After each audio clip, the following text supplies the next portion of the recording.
కరుమూరి వెంకటరెడ్డి వైఎస్ఆర్సీపీ పార్టీకి సంబంధించిన వాడు నిన్న ఇంటర్వ్యూస్లో యాంకర్ మాత్రం మనోడికి చెమటలు పుట్టించాడు. అందులో క్వశ్చన్ అడిగాడు, మీ ఎమ్మెల్యేగా గెలిచిన జగన్మోహన్ రెడ్డి అసెంబ్లీకి ఎందుకు రాడు అంటే దానికి సమాధానం చెప్పని చేతగాక ఈ ఎదవ ఏమంటాడు, మేము ప్రజల సమస్యల మీద మాట్లాడుతాం, ప్రతిఘటిస్తాం, అలాగే వైసీపీ కూటమి యొక్క లెక్కలు బొక్కలు మా వైసీపీ వాళ్ళు బయట పెడతారని భయపడి ప్రధాన ప్రతిపక్ష హోదా కూడా ఇవ్వలేకపోతున్నారని చెప్పేసి మాట్లాడుతున్నాడు.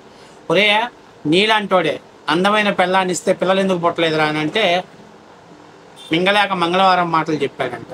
ఒరే ప్రజలే మీకు ప్రతిపక్ష హోదా పనికిరాదు, పనికి మాలరా మీకు అని చెప్పేసి ప్రజలు చెప్పు తీసుకొని ఫట్ ఫట్ ఫట్ మన పళ్ళు రాలగొట్టే విధంగా రాలగొట్టి 151 సీట్లు వచ్చిన మిమ్మల్ని 11 సీట్ల కంటే జగన్మోహన్ రెడ్డిగా పరిమితం చేసి ప్రధాన ప్రతిపక్ష హోదా కూడా ప్రజలు ఇవ్వకపోతే సిగ్గు లేకుండా మీకు చేతగాక సిగ్గు లేకుండా ఇవాళ మీరు మీడియా ముందుకు వచ్చేసి మేము కూటమి లెక్కల బొక్కలు బయట పెడతామని మాకు ఇవ్వలేదని చెప్తున్నారంటే మీ చేతగానితనాన్ని ప్రజలు ఇచ్చినటువంటి తీర్పుని కూడా మీరు అపహాస్యం చేస్తూ ఇప్పటికైనా వైఎస్ఆర్సీపీ పార్టీ నాయకులు రియలైజ్ అవుతారేమో, సరే ఎక్కడో తప్పు జరిగింది ఆత్మవిమర్శ చేసుకుందాం, ఎక్కడ మిస్టేక్ జరిగింది, ఎందుకు మనకు ఓట్లు పడలేదు అనేటువంటి ఒక ఆత్మవిమర్శ చేసుకుంటారేమో అని చెప్పేసి మనం అనుకుంటే వాళ్ళకి మేము ఓడిపోయామనేటువంటి చింత బాధ అయితే ఒక్కరవ కూడా లేదు.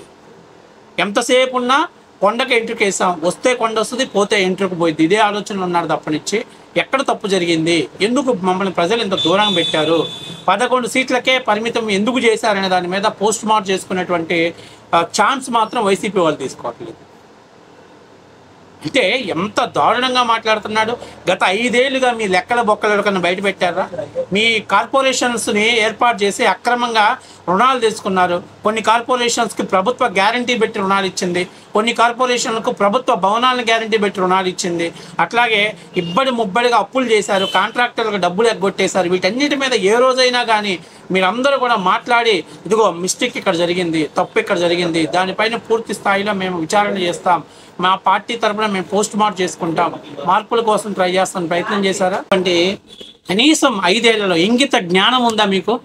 ఎంతసేపు ఉన్నా కూటమి వైఫల్యం చెందింది, కూటమిని ప్రశ్నించడానికి మాకు అవకాశం ఇవ్వలేకపోతున్నారని చెప్పేసి మీ చేతగానితనాన్ని కవర్ చేసుకుంటున్నారు తప్పనిచ్చి ప్రజలు మాకు తీర్పు ఇచ్చారు, మేము 151 సీట్లతోటి అధికారంలోకి వస్తే ప్రజలు మాకు 11 సీట్లు ఇచ్చారంటే ఎక్కడ పరిపాలన పరంగా మేము తప్పు చేశాం, ప్రజలకు మేము ఎందుకు దూరం అయ్యాం అనేటువంటి ఆలోచిద్దామనేటువంటి వాస్తవానికి దగ్గరగా మీకు మీ నాయకుడికి లేనేలేదు. ఎంతసేపు ఉన్న పనికిమాలే మాటలు. ఈడు మోటార్లలో కరెంటు వైర్లని అంటే ఆ వెండింగ్ వైర్లను దొంగతనం చేసే పెద్ద 420 గాడు. ఎంతసేపు మాట్లాడినా మేము అధికారంలోకి రావాలి, ఈవీఎంల ఎఫెక్టు అంటే 2019లో మీకు 151 సీట్లు వస్తే ఈవీఎంలు సక్రమంగా పనిచేశాయి. ఈవీఎంలు ఎక్కడా కూడా మీకు సక్రమంగా పనిచేశాయి. కానీ ఈరోజు మాత్రం ఈవీఎంలో ట్యాంపరింగ్ జరిగింది, ఈవీఎంలో మోసం జరిగింది. అంటే నాకు అర్థం కావట్లేదు.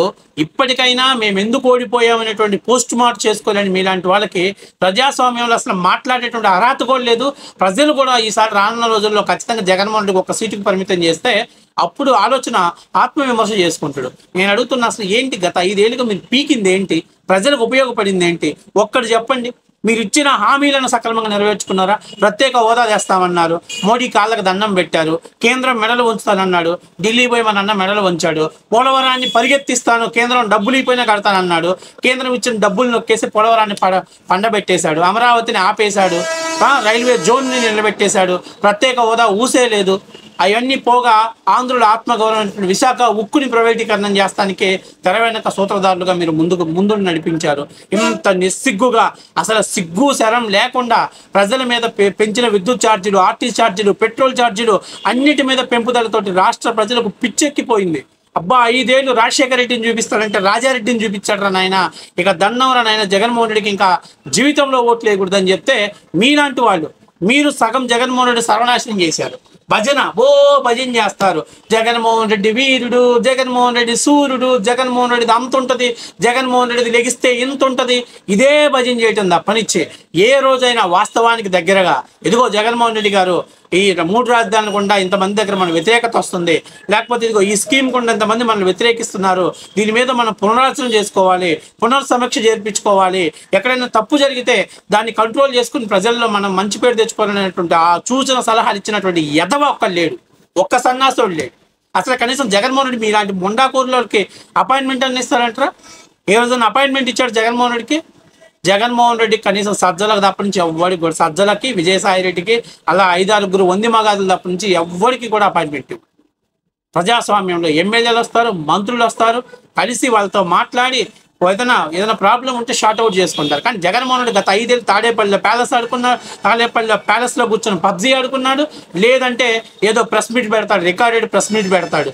ఇది తప్ప నుంచి ఏ రోజైనా ప్రజల కోసం వాస్తవికతను దగ్గరగా పనిచేశాడా? పోనీ ఢిల్లీ వెళ్ళి మోడీతో మాట్లాడేటువంటి మీడియాని ఫేస్ చేసి మీడియాకు సమాధానం చెప్పాడా?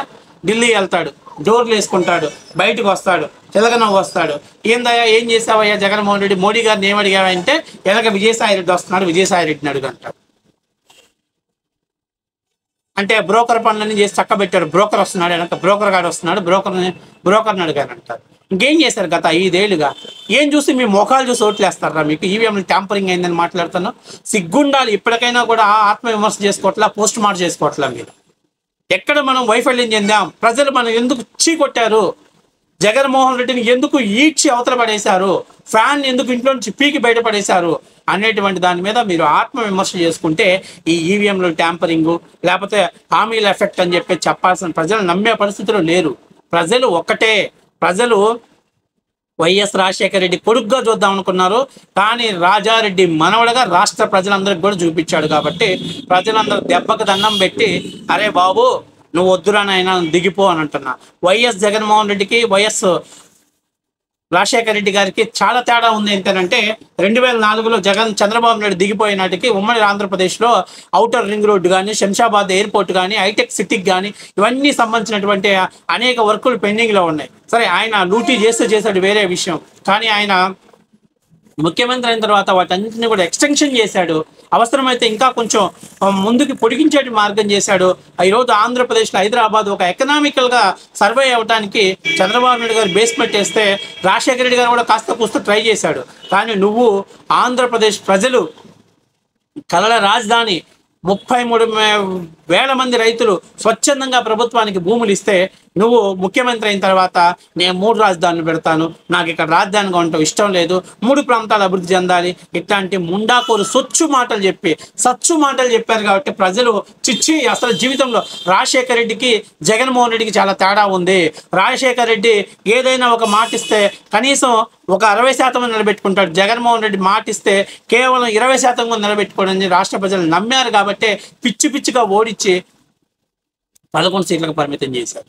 ఈరోజు మీరు అడుగుతున్నా, అయ్యా మీరు మాట్లాడదలుచుకుంటే అసెంబ్లీకి వెళ్ళి మీకున్న టయాన్ని సద్వినియోగం చేసుకోండి, మీరు వాటి మీద ప్రశ్నించండి, తర్వాత అడగండి మేము అసెంబ్లీకి వస్తున్నాం, మా ప్రతిపక్ష హోదా కావాలి, మాకు టైం కేటాయించండి, మేము ప్రజల సమస్యల మీద పోట్లాడతాం, మీతో పోరాడతాం అని చెప్పేసి అడగండి. అంతేగాని మాకు ప్రతిపక్ష హోదా ఇస్తేనే అసెంబ్లీకి వస్తాము, మాకు పై సెక్యూరిటీ కల్పిస్తేనే నేను బయటకు వస్తాను, ఏం చిన్నపిల్లాడు కానీ స్కూల్కి పోవాలంటే చాక్లెట్ ఇస్తే ఇస్తాను, లేకపోతే నాకు అది కూడా ఇస్తే ఇస్తాను, ఇదే చెత్త వ్యాపారం. కానీ ఒక్క రోజన్నా ప్రజాస్వామ్యం ఇచ్చిన తీర్పును కానీ ప్రజాస్వామ్యం ఇచ్చినటువంటి వాళ్ళు చేసినటువంటి ఆ రాజ్యాంగబద్ధమైనటువంటి కోరికలు కానీ నెరవేర్చుకున్నటువంటి పాపాన్ని పోలేదు జగన్మోహన్ రెడ్డి.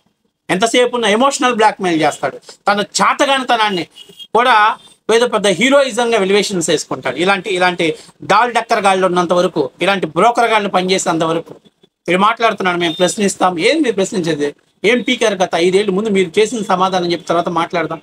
చేతనైతే నీకు దమ్ముంటే రాజధాని లేని రాష్ట్రాన్ని తయారు చేసావు, సిగ్గుండాలి మీకు. 3 రాజధానులు అంటాడు, కూకట్పల్లి ఆంటీస్ అంటారు, అమరావతి కాదు కమరావతి భ్రమరావతి అన్నీ చేసి పడేశారు. చివరికి రాజధాని లేని రాష్ట్రాన్ని తయారు చేశారు. ఇంకెవడన్నా ఓటేస్తాడా మీకు? ఎవడన్నా దిక్కుమాలినోడు ఎవడన్నా ఓటేస్తాడా మీకు? సిగ్గుండాలి. కనీసం మాట్లాడుతున్నాడు కమీడియన్ లాగా, కామెడీ చేస్తున్నాడు, పెద్ద కామెడీ. మేముంటే అది చేసేవాళ్ళం, మేముంటే ఇది చేసేవాళ్ళం. ఏంద్రా మీరు చేసేది? ఏం చేయలేకనే కదా ప్రజలు మీకు తీర్పునిచ్చి మూసుకొని కూర్చోని రా ముండా అని చెప్పి కనీసం 11 సీట్లకు పరిమితం చేశారు.